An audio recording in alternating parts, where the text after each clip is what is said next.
il y a toujours des rigolos qui vont prendre les passages, qui vont dire que Dieu a haï Jacob, a haï Esau, il a aimé Jacob.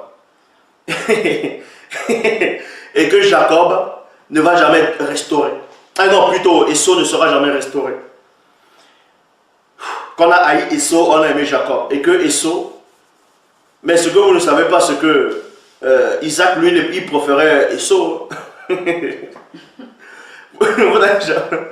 Donc, vous comprenez, s'il y a des passages qui vous disent que Esau, dans Édom, ne sera jamais, les Édomites ne seront jamais restaurés. Ils ont reçu une malédiction éternelle à perpétuité. Et je vais vous démontrer que c'est faux. Vous pouvez même sortir ce passage-là. Je vais vous démontrer qu'après ce passage, cette malédiction a été enlevée. Pourquoi? Où?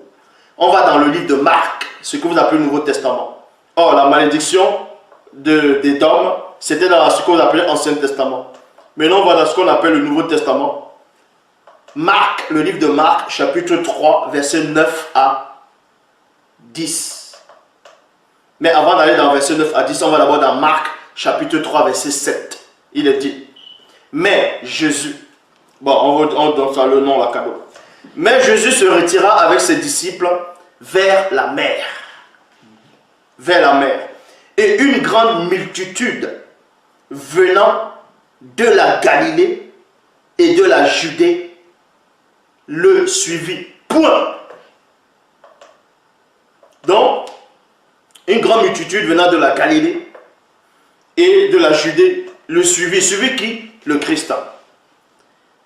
Traduction David Martin. Il est dit, mais Jésus se retira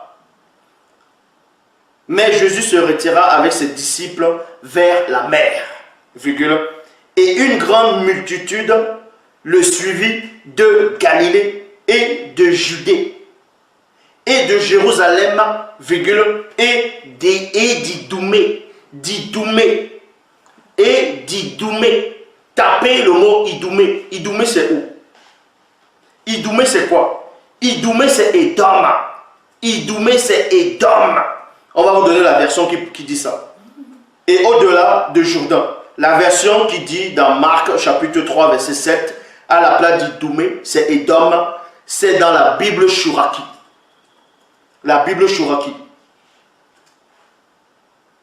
Donc, on vous dit ici, même de Yoda et de Jérusalem, virgule, d'Édom, et d'au-delà de l'Édée, des alentours de Sor et de Sidon, une multitude nombreuse attend ce qu'il a fait et vient à lui. Donc il y avait encore des Idomites là, au temps de Christ, qui sont venus à Christ, parce qu'ils étaient malades. Il y avait beaucoup de paralytiques, il y avait des gens qui étaient possédés, il y avait ceux qui avaient reçu la malédiction, et Christ les a tous purifiés. Dans la malédiction que les Édomites avaient, Christ a extirpé cela. Est-ce que vous comprenez? On voit cela dans Marc, chapitre 3, au verset 9 à 10. Bible des peuples. Jésus demanda alors à ses disciples de tenir une barque à sa disposition pour ne pas être écrasés par la foule, parce qu'il y avait une foule nombreuse. Donc il ne fallait pas qu'ils écrasent le Christ. Et le Christ, donc, bon, on vous dit ici là que ce Jésus avait peur que la foule l'écrase. Hein? Donc il a dit de tenir à distance. Point. En effet, il faisait tellement de guérison. Guérison, ça veut dire quoi? C'est guérir quelqu'un, c'est d'enlever quelque chose à la personne. Donc, tellement de guérison que tous ceux qui souffraient de quelque mal, une malédiction, c'est un mal. Donc, de quelque mal se pressaient contre lui pour essayer de le toucher. Point. Donc, Christ ici les a tous délivrés. Donc, il y avait des Édomites là-dedans. Il y avait un peuple d'Édom. Parce que Édom, Christ connaissait ça. Il savait que Moïse avait dit de ne pas considérer les Édomites comme une abomination, parce que c'est le frère d'Israël. Et Christ savait ça. C'est pour ça qu'ici, Il les a purifiés. Christ ici a enlevé la malédiction qui reposait sur la descendance d'Édom. Parce que Édom, c'était des Noirs. Matthieu. Donc, vous voyez, quand la femme qui est venue pour faire, par rapport à son enfant qui était possédé ou tout ça là, elle est venue voir Christ. Il n'y a qu'un seul enseignant.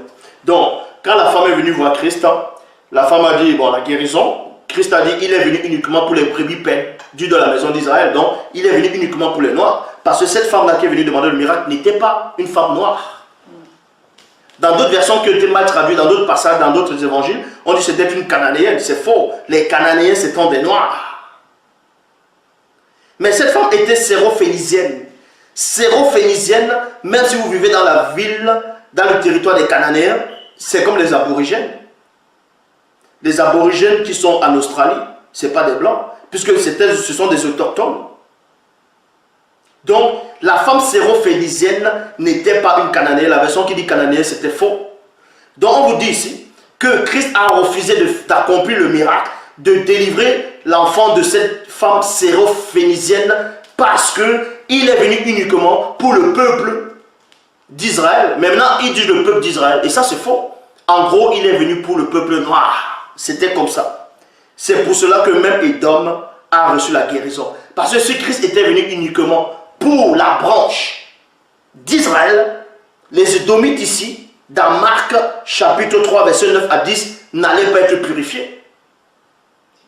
Donc quand vous voyez des pantins venir s'asseoir, faire des débats, ici des versets, ils ne comprennent rien de la spiritualité, ils viennent parler.